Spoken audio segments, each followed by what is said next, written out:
Olá, meus irmãos, graças e paz, Primeira Igreja Batista de Sete Barras. Vamos mais um estudo de Apocalipse, né? Agora, capítulo 7, nós vamos à abertura do sétimo selo, ok? E a pergunta foi, né, no último, e o que está se perguntando agora, quem poderá ficar de pé? Que foi o que terminou no comentário do sexto capítulo, tá? A abertura do sexto selo. Quem poderá ficar de pé com a ação do Senhor, com o julgamento do Senhor? Tá, e agora vamos estar estudando capítulo 7, de 1 a 8. Tá? Vamos dividir esse estudo juntos.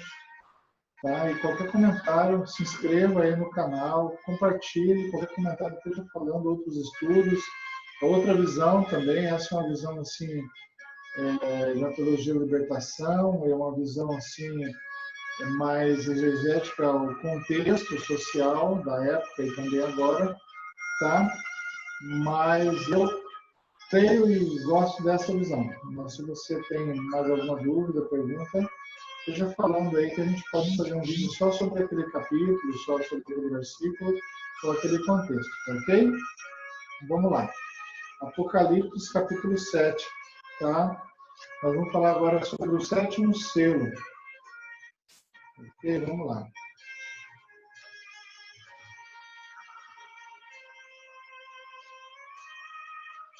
7 de 1 a 8, tá? 144 mil selados, né? Vamos lá. Depois disso, vi 4 anjos em pé nos 4 cantos da terra, retendo os 4 ventos para impedir que qualquer vento soprasse na terra, no mar ou em qualquer árvore. Então vi outro anjo subindo do oriente, tendo o selo de Deus vivo. Ele bradou em alta voz aos 4 anjos, a quem havia sido dado poder para danificar a terra e o mar. Não danifiquem nem a terra, nem o mar, nem as árvores, até que selemos as testas dos servos do nosso Deus. Então ouvi o número dos que foram selados, sendo de 44 mil de todas as tribos. Da tribo de Judá foram selados 12 mil, da tribo de Rubens 12 mil, da tribo de Gade 12 mil, da tribo de Azer 12 mil, da tribo de Naphtali 12 mil, da tribo de Manassés 12 mil, da tribo de Simeão 12 mil, da tribo de Levi 12 mil, da tribo de Issacar 12 mil, da tribo de Zebulon 12 mil, da tribo de José 12 mil, da tribo de Benjamim 12 mil. Amém? E 7 de 1 a 8 nós vamos falar agora, tá? Vamos lá.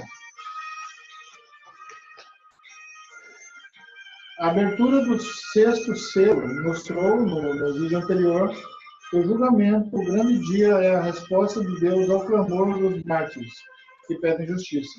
Mostrou também que o julgamento é para todos os habitantes da terra, ou seja, para aqueles que aderiram à sociedade gananciosa, violenta e exploradora, que provoca a morte do povo.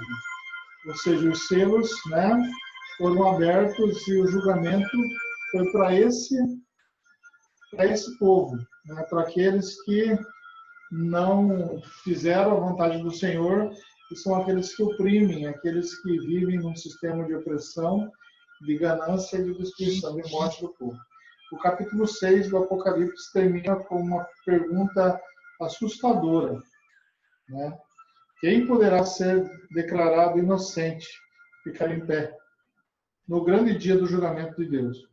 Jesus mostrou que várias comunidades do Apocalipse estavam comprometidas com a injustiça, pedindo que se convertesse. Será que elas poderão ficar de pé no grande dia da ira do Senhor? Será que nós vimos as 7 cartas? Será que essas igrejas receberam as 7 cartas com as suas dificuldades, com as suas com seus pecados e falhas, poderiam ficar de pé, né, em frente à ira do Senhor? É uma pergunta para nós hoje em dia também como igreja. Estamos, portanto, diante de uma situação limite. As comunidades às quais se destina esse livro não têm absolutamente certeza de estar plenamente comprometidas com a justiça. E nós temos essa certeza. Uma coisa é alguém chegar para você e falar assim, você tem certeza da sua salvação? A pessoa vem e fala assim, tenho certeza da minha salvação. Mas uma certeza como se fosse uma certeza meio que um mantra de dizer que é certeza. Aí você fala assim, então tá bom, você tem certeza por quê? Porque eu aceitei Jesus como Senhor Salvador. Então vai lá ler a Bíblia e vamos ver se realmente você aceita na sua vida e está seguindo as coisas segundo a vontade dele. Se você realmente está cumprindo os preceitos que ele ensinou para a salvação. Ah, mas só basta aceitar Jesus como Senhor Salvador? Sim. Mas quando você aceita uma pessoa, um ser divino como Jesus, como Senhor e Salvador, uma das primeiras coisas de aceitar alguém como Senhor é que ele é Senhor da tua vida, da tua vontade e das suas atitudes. Esse é um princípio de salvação. Tá? Então não adianta dizer da boca para fora e não tomar nenhuma atitude, só para a gente tentar. E aí eu volto a perguntar, você tem certeza, tá? Que está de pé? Está pronto para vestir os mantos brancos? Para a vinda do Senhor no julgamento? Vamos lá. O 7º capítulo vai de encontro ao temor das comunidades, desenvolvendo esperança e garra na profecia e na resistência. De fato, esse capítulo mostrará que tanto no passado quanto no presente e para o futuro, muitas pessoas resistirão e continuarão resistindo, profetizam e continuarão profetizando, garantindo essa forma de vitória da justiça sobre a injustiça, da vida sobre a morte. Esse capítulo é como uma sala com 2 janelas. Na primeira, dos 7, 4 a 8, olhamos para o passado do povo de Deus, Antigo Testamento. Através da segunda, 7, 8 a 10, olha-se para o presente e o futuro. Dessa visão do passado, presente e futuro, descobre-se que a resistência e o testemunho marcarão a vida de multidões incontáveis. E isso desenvolve as comunidades a capacidade de retomar com esperança o difícil caminho da resistência e da profecia. É difícil o caminho. Mas essa perseverança, essa motivação vem do Senhor. Então, a palavra do Senhor tem motivo que dá perseverança a continuar resistindo. Tá? Então, vamos lá. Deus preserva seus servos. Capítulo 7, de 1 a 3. Deus está para realizar o julgamento. Todavia, seu julgamento não é arbitrário. Já Abraão descobrira que Deus, ao fazer justiça, não confunde o justo com o injusto. Gênesis 18, 23 e 32. Ao julgar a história, Deus tem presente e preserva seus servos. Isto é, aqueles que mantiveram o compromisso com a prática da justiça. Os versículos 1 e 3 misturam elementos esparsos do Antigo Testamento. Zacarias 6, 5, Jeremias 4, 49 e 36, Isaías 41, 25 e, sobretudo, Ezequiel 9, 4 e 6. Querem mostrar que, ao julgar a sociedade injusta, Deus preserva os 4 anjos que seguravam os 4 ventos da terra, aqueles que resistem e profetizam, a fim de que não sejam confundidos com os que promovem e mantêm a injustiça geradora de morte para o povo. Não prejudiquem a terra, nem o mar, nem as árvores. Primeiro vamos marcar a fronte dos servos do nosso Deus. 7:3. Vamos então ler aqui para a gente entender sobre esses 4 ventos, né? Zacarias 6:5. O que diz Zacarias 6:5? Ezequiel, Amós,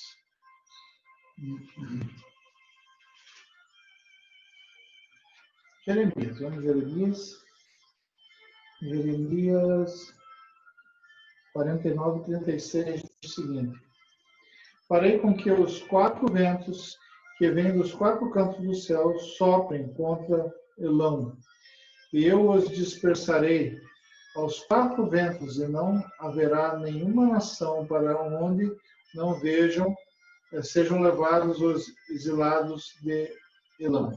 Vejam bem, aqui você vê que está falando, então, o contexto é entendido, né? Se entende o contexto para aquelas pessoas que estavam ali, né, junto, recebendo a carta. Zacarias 6:5 diz o seguinte: o anjo me respondeu: estes são os 4 espíritos dos céus que acabam de sair da presença do soberano de toda a terra. Tá? Então era um contexto conhecido. Tá? Aqui na frente, a marca na frente, inspirada em Ezequiel 9:4. Vamos ver qual é a marca da frente? Quando diz aqui a marca da frente? Ezequiel 9:4. E lhe disse: percorra a cidade de Jerusalém e ponha um sinal na testa daqueles que suspiram e gemem por causa de todas as práticas repugnantes que são feitas nela. Amém? Tá? No 6 diz assim, vamos lá. Velhos, rapazes e moças, mulheres e crianças, mas não toquem em ninguém que tenha o sinal. Tá? Vejam bem, eu vou continuar aqui do 4 ao 5, para a gente entender o 6. Eu li o 4, vamos lá. Enquanto eu escutava, ele disse aos outros: sigam-no por toda a cidade e matem, sem piedade ou compaixão, velhos, rapazes, moças, mulheres e crianças, mas não toquem em nenhum que tenha o sinal. Comecem pelo meu santuário. Então eles começaram com as autoridades que estavam na frente do templo. Olha só, comece por aqueles que deviam proclamar a minha palavra. Tá? Ele marca aqueles que não devem sofrer com isso. Tá bom? É sinal de preservação. Os servos de Deus serão salvos do grande dia do julgamento.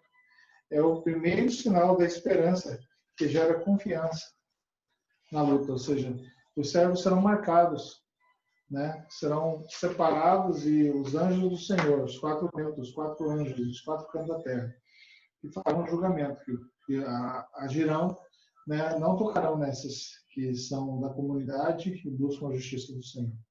Olhando pela janela do passado, do capítulo 7, né, do versículo 4 a 8. Olhando pela janela do passado de Apocalipse, recorda o povo de Deus do Antigo Testamento. Sua visão de percepção está carregada de otimismo. Uma por uma desfilam as 12 tribos de Israel. Lembra que nós lemos sobre as 12 tribos? 12, né? 1000 das 12 tribos. Cada qual com 12.000 pessoas marcadas. Perfazem um total de 144.000. O número é simbólico e fala da totalidade, ou seja, multidão, milhares, milhões de pessoas, pois é resultado da multiplicação de números perfeitos, 12 vezes 12 vezes 1.000. 1.000, um número muito alto no contexto de visão deles, e 12 vezes 12 perfeito, tá bom? 144.000. São todos os que existiam no passado, Antigo Testamento. O significado simbólico dessa soma é devolver esperança aos que no presente fazem a resistência da profecia suas ferramentas de transformação social, porque tomam atitude e sabem que estão sendo vistos e cuidados pelo Senhor. O elenco das tribos de Israel recorda o recenseamento feito por Moisés no deserto, quando o povo de Deus marchou como exército bem organizado rumo à conquista da Terra Prometida, números 1, 20 e 47. Todavia, o autor de Apocalipse reelaborou esse elenco, introduzindo mudanças significativas. De fato, se compararmos o elenco do livro de Números, em Apocalipse 7, 5 e 8, perceberemos que a antiga tribo de Dan foi substituída pela tribo de Manassés, um dos filhos de José. Por que a tribo de Dan foi substituída pela tribo de Manassés? Simples, descuido do autor. Simples o descuido do autor? Será que ele descuidou, ele não conhecia a história? Vamos lá. Parece que não. Examinando a história do povo de Deus, ficamos sabendo que após a morte de Salomão, o imperador acabou dividindo em dois, em 1 Reis 12, 20 a 33. O reino do norte, Israel, começou a reinar Jeroboão. Para evitar que o povo continuasse frequentando o templo de Jerusalém, o rei de Judá mudou o calendário religioso e construiu 2 templos no Reino do Norte, um de Dan e outro de Betel. Os profetas daquele tempo denunciaram esse santuário, chamando-os de santuário idólatras, 1 Reis 13. Algum tempo depois, também Amós denunciou a idolatria do santuário de Bel, Amós 7, 10, 17. Na época do Apocalipse, acreditava-se que o anticristo viria da tribo de Dan, que era um daqueles santuários lá, a tribo que tomava como santuário de Dan. É por essas razões que o autor de Apocalipse exclui essa tribo, substituindo por Manassés. Tá? Porque para eles o anticristo, aquele lugar, não era um lugar sagrado, era um lugar de idolatria. Tá? Então não fazia parte da comunidade do povo de Deus das 12 tribos.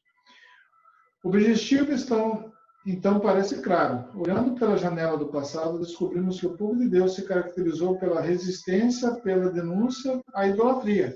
E quem se tornou idólatra, né, o julgado idólatra, por causa da situação que fez a idolatria, ele foi tirado, né, dessa contagem. Pela resistência, denúncia e idolatria. Todos os que se comprometeram com elas são servos de Deus. Todos os que se comprometeram com elas são servos de Deus, preserva a salvação. Todos aqueles que não se comprometeram com ela, quer dizer, são servos de Deus e preservam a salvação. O número 144.000, portanto, representa todos os que estiveram empenhados com Deus vivo, que exige a prática da justiça. Os que compactuaram com a idolatria Dan acabam excluídos do povo de Deus. É o povo da prática da justiça, que é o povo de Deus. E o povo de Deus não é o povo da prática da justiça. Não sendo no templo e tendo adoração. Olhar pela janela do passado é ler a história caótica da justiça, vendo a luta dos antepassados das comunidades desde hoje, anunciam e adquirem forças diante dos desafios.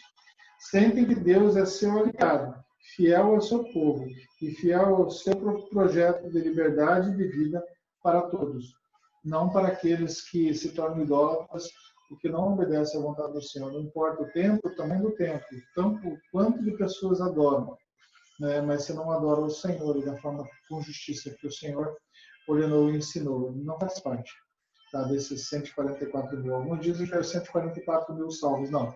Isso é um número inteiro de uma quantidade, é como se ele dissesse assim, como se fosse areia no mar. É como se fosse um povo, um grupo enorme, sem condições de contar. Tá bom? Vamos lá. Uma perguntinha. O povo de Deus é o povo da prática da justiça? Ou deve ser? Sim ou não? Tá? Quais são os santuários idólatras nos nossos dias? Como resistir e profetizar contra eles? E aí alguém pode dizer, não, tem tal lugar que é idolatria. Não. Quais são os santuários? Aqui era um santuário que diz que adorava a Deus. Tá? No povo de Israel, o santuário de Dan, aí de Betel. Né? 2 santuários feitos pelo povo de Israel, que se dividiu. E eram considerados idólatras e perdeu o nome aqui daquele povo no livro da vida. Então nós estamos falando quais os santuários de hoje em dia que não professam a justiça, que não buscam a justiça, mas sim a ganância e a vontade de crescer e de prosperidade, independendo da quem. Isso tornou o tempo de ricos e de poderosos que acham que fazendo donativo, doando alguma coisa, já estão fazendo a diferença. Mas não conseguem chegar corpo a corpo nas pessoas que precisam, ou proclamar uma lei de justiça e de respeito e de empatia com essas pessoas. Também? Vamos colocar no nosso coração. Isso aqui foi o capítulo 7, né? De 1 a 8. O próximo, quem poderá ficar de pé, é a segunda parte também de quem poderá ficar de pé, é capítulo 7, de 9 a 17. Tá ok? Vamos continuar lendo no próximo vídeo. Fica com Deus, Deus te abençoe.